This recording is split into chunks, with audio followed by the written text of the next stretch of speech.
The Portal series is some of my favorite type of puzzle games to play. I was completely taken back by the concept of it as a kid. The idea of traveling from one spot to another, redirecting objects, lasers, as well as traversing with the mechanic of momentum had me pouring countless hours into the game on my Xbox 360. Every single test chamber was so fun and always replayable because of how unique and polished the game was.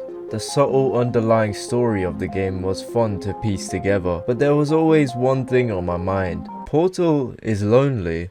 Think about it, the only comfort you get from the games is from the machines that are talking to you. There isn't a single human in sight besides you. In this video, we'll dive into how well Portal captures the feeling of loneliness. Without further ado, let's get into it.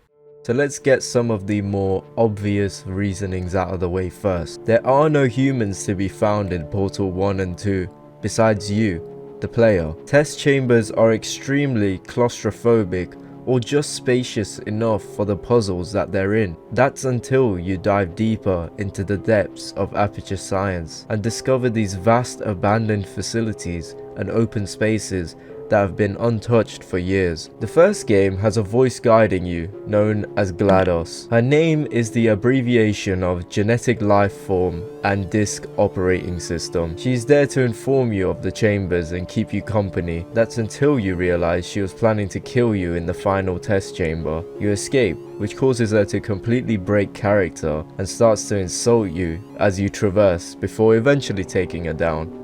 In the second game, your companion is Wheatley, a core that has been helping you escape the facility after the awakening of GLaDOS. Unfortunately, after he gains complete control, he turns on you and tries to kill you at the end. However, you beat him with the help of GLaDOS and are sent back to the surface. Now that the simple summary of the stories are out of the way, let's dive a little deeper into Portal's atmosphere and gameplay. Within these test chambers, there's hardly any music at times, just the ambience of the facility and GLaDOS' voice. The cameras are watching over you, focusing on your every move. This is GLaDOS, of course, as it can't possibly be anybody else in the facility. This is further proved by the fact that there are windows for monitoring the test subjects in pretty much every chamber, but they're empty, abandoned of sorts, as there are also chairs that are positioned to face the player from these windows, so it seems that whoever was watching you was hastily taken care of. This brings an eerie aspect to the game, since you start to question just where everyone is.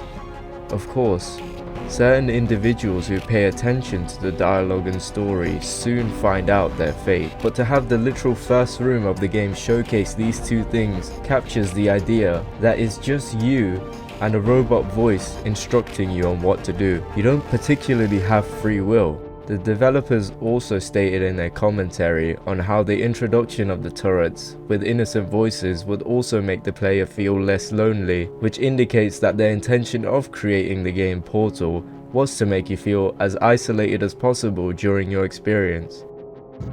For Portal, we wanted to create a turret that was different from the traditional Half-Life 2 turrets. The Half-Life 2 turrets are nothing more than mindless mounted guns. In Portal, we wanted the turrets to have personality, to be characters. The first step was a redesign of the look. Once we had the look of the new turrets, they seemed less like menacing machine guns and more like cute robots. And robots can never really be cute until they are talking robots. So the next step was creating the vocal characteristics of the turrets. Working with Ellen McLean, we settled on an innocent-sounding voice with dialogue to match. This juxtaposition of killing machine and innocent, non-aggressive personality ends up making the Portal turret a memorable character. Test Chamber 17 is your first introduction to an object of actual sentimental value, which is the companion cube. This thing is stated to be your buddy for the test, with GLaDOS even giving you two reminders that this thing cannot speak. This reassurance also indicates the fact that, as we, humans, are lonely for long periods of time, we attempt to give life to the objects around us, such as stuffed animals or action figures, just to drown out the feeling. So to have GLaDOS mention twice that this thing cannot speak or won't threaten to stab you is yet another reminder that it's just an object, and eventually the only thing you consider as a friend. Unfortunately, you do have to destroy this thing in order to progress. The cube makes appearances through Portal 2, Yet GLaDOS is always mocking the idea of how a human can find peace with just a mere cube, labeling them as expendable and how there are many more like them, destroying the purpose of it being an object of comfort for the player. Oh, did I accidentally fizzle that before you could complete the test? I'm sorry. Go ahead and grab another one.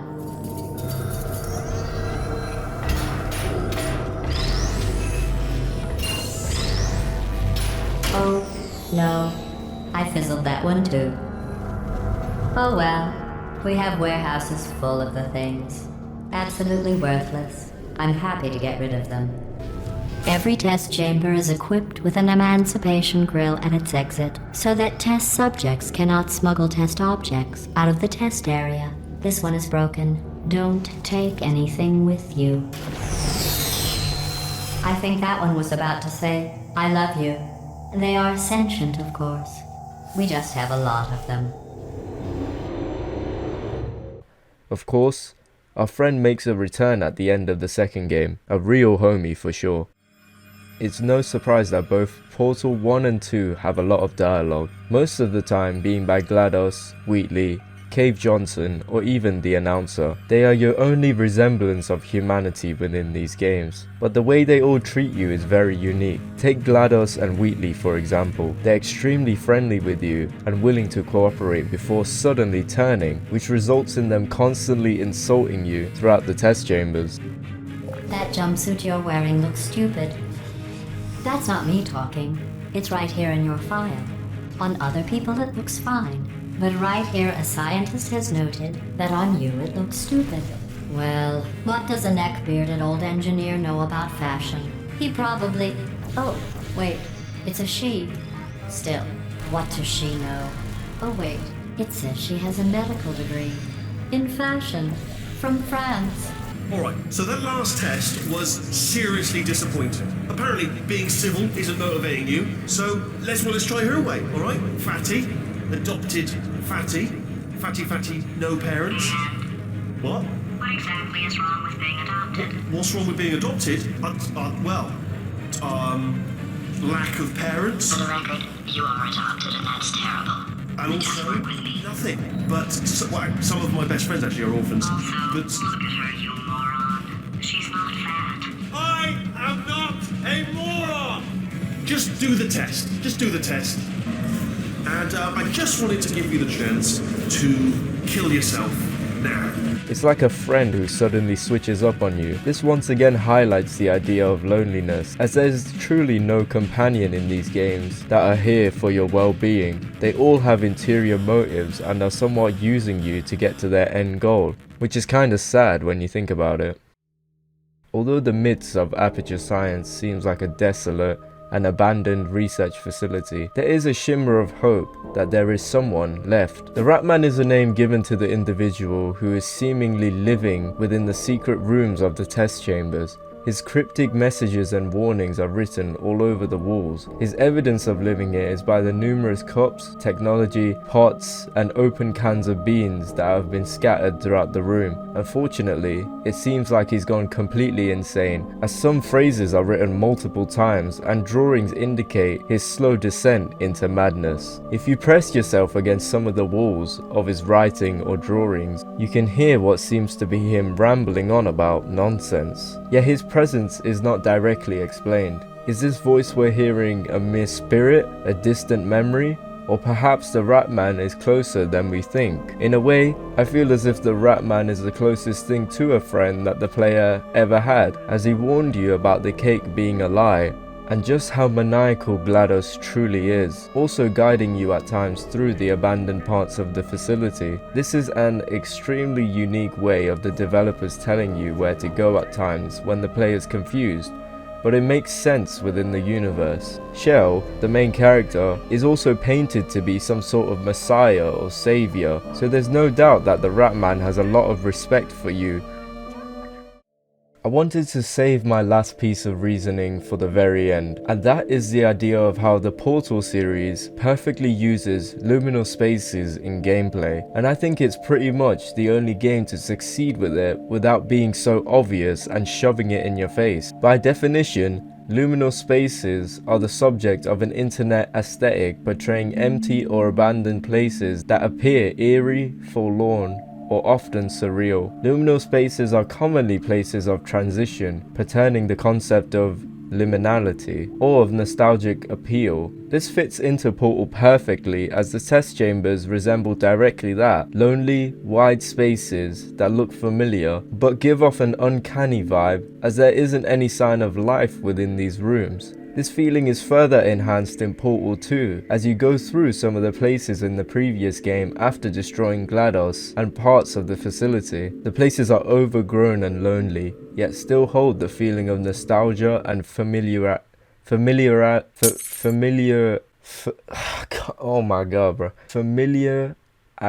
enough to warn you that something isn't right. There's something so haunting about these vast open spaces. The deeper you explore the remains of Aperture Science, you feel as if you shouldn't be here, unwelcomed by the atmosphere and desolate setting the more you go. It's fantastic just how creepy and mysterious things get when you realize you were never meant to be here in the first place.